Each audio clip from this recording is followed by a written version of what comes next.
Assalamualaikum warahmatullahi wabarakatuh. Selamat pagi, karib-karib iktab semua.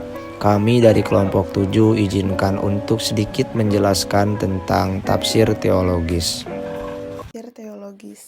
Tafsir teologis adalah satu bentuk penafsiran Al-Quran yang tidak hanya ditulis oleh simpatisan kelompok teologis tertentu, tetapi lebih jauh lagi merupakan tafsir yang dimanfaatkan untuk membela sudut pandang teologis tertentu.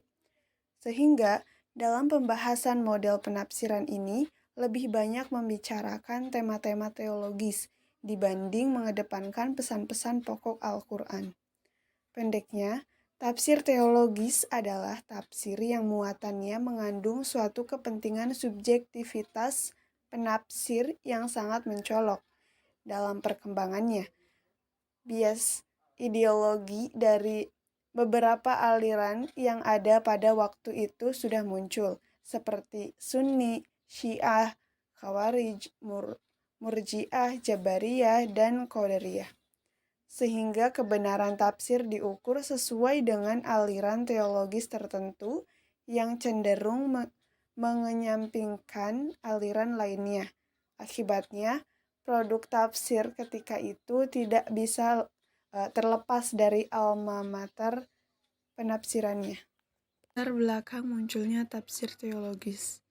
Di dalam sejarah perkembangan tafsir corak teologis muncul pada periode pertengahan. Kurun waktu periode pertengahan cukup panjang, sekitar 6 abad, yaitu pada abad kedua sampai 8 Hijriah. Pada periode ini merupakan periode keemasan bagi umat Islam di dunia, sehingga disiplin keilmuan berkembang pesat. Terbukti bahwa periode ini banyak sekali produk-produk tafsir yang dibukukan. Ada beberapa gejolak yang melatar belakangi munculnya tafsir teologi dikarenakan variasi corak penafsiran muncul pada masa dinasti Umayyah dan akhir dinasti Abbasiyah. Setidaknya ada 3 gejolak yang melatar belakangi munculnya tafsir teologi. Yang pertama, ada gejolak sekte yang berkembang pada periode pertengahan sangatlah kental. Pada masa ini banyak sekali kelompok-kelompok tertentu yang sangat fanatis terhadap mazhabnya. Sehingga demi membela mazhabnya, banyak para ulama berlomba-lomba dalam membuat produk penafsiran yang sejalan dengan ideologinya.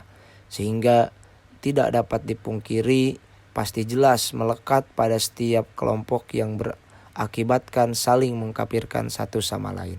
Selanjutnya ada gejolak politik. Pasti dari gejolak sekte tentu saja akan merambah pada dunia politik. Hal ini dibuktikan pada masa dinasti Abbasiyah ketika masa pemerintahan Khalifah Al-Ma'mun yang menetapkan paham Mu'tazilah sebagai mazhab resmi negara pada abad ke-9.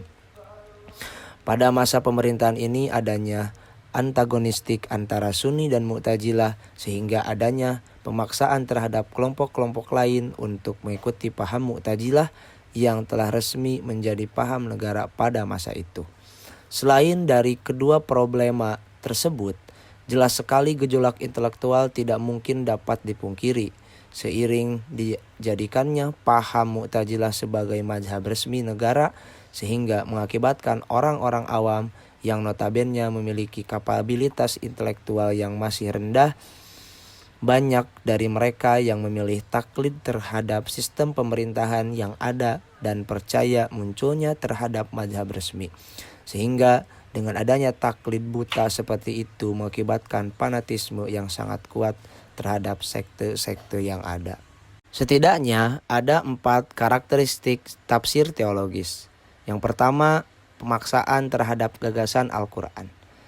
Yang dimaksud dengan pemaksaan terhadap gagasan Al-Quran adalah banyaknya tafsir yang terbuai dengan kepentingan mufasir yang mengakibatkan Al-Quran harus menyesuaikan kehendak mufasir.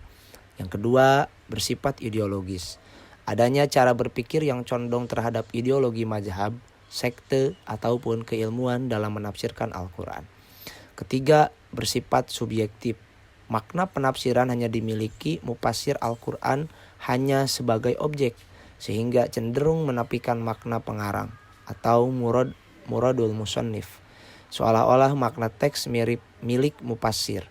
Yang keempat, yang terakhir, bersifat parsial. Dalam penafsirannya, bersifat parsial hanya potongan ayat-ayat tertentu, tidak komplit, sehingga harus mencari informasi tambahan untuk mengkajinya. Ada 6 tokoh tafsir teologis dengan karya-karyanya. Yang pertama, Abul Qasim Mahmud bin Umar Al-Jamarkashi dengan karyanya Al-Kasab an Ahqaiq Al-Quran.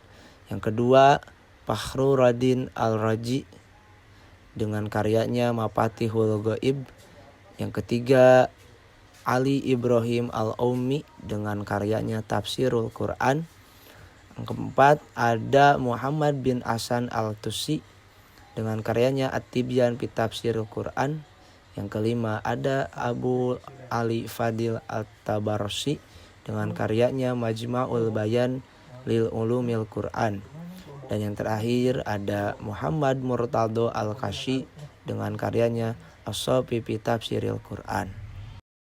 Untuk contoh penafsiran tafsir teologis, kali ini kami menuliskan Quran Surat Al-Baqarah ayat 23 yang ditafsirkan oleh Ad-Jamakhsyari. Kembalinya kata domir pada kalimat mislihi adalah pada kata ma nazzalna atau pada kata abdina. Tetapi yang lebih kuat, domir itu kembali pada kata manazzalna sesuai dengan maksud ayat tersebut. Sebab yang dibicarakan dalam ayat tersebut adalah Al-Quran, bukan Nabi Muhammad SAW. Sebagai penutup, tafsir teologis adalah suatu bentuk penafsiran Al-Quran yang tidak hanya ditulis oleh simpatisan kelompok teologis tertentu, tetapi lebih jauh lagi merupakan tafsir yang dimanfaatkan untuk membela sudut pandang teologis tertentu. Sehingga dalam pembahasan model penafsiran ini lebih banyak membicarakan tema-tema teologis dibanding mengedepankan pesan-pesan pokok Al-Quran. Pendeknya, tafsir teologis adalah tafsir yang muatannya mengandung suatu kepentingan subjektivitas penafsir yang sangat mencolok. Ada beberapa gejolak yang melatar belakangi munculnya tafsir ini, diantaranya yaitu gejolak sekte, politik, intelektual, dan parsial. Hatur nuhun, khairukum man ta'allamal Qur'an wa 'allamahu wallahul muwaffiq ila aqwamit thoriq wal afu minkum. Wassalamualaikum warahmatullahi wabarakatuh.